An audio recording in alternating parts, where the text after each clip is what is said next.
Fala rapaziada do canal da One Shop.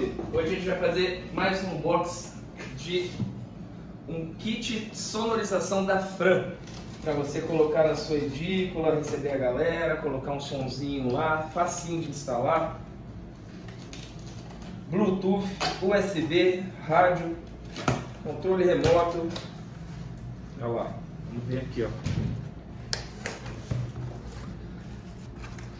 Cabeamento, tudo certinho já. O amplificador, bem pequeno, discreto. Todos os comandos também aqui.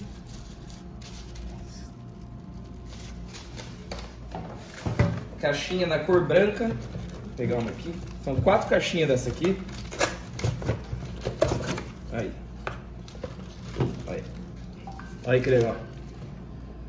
Tem sua área de churrasco ali, sua área de lazer, ou até mesmo na tua sala, se você quiser integrar com a TV para assistir um filme.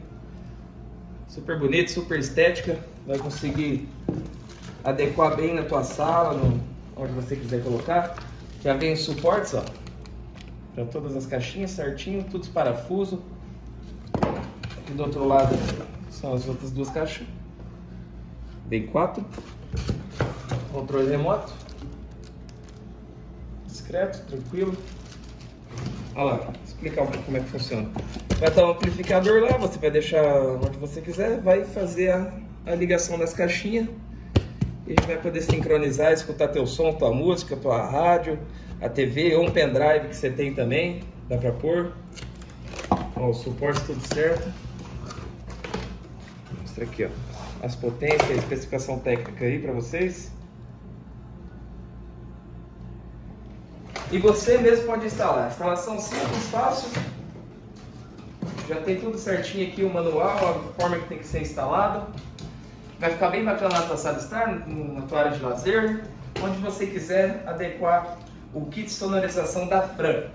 O link vai estar aqui na descrição, vai ter mais especificações técnicas também, você pode entrar no site, dar uma olhada lá.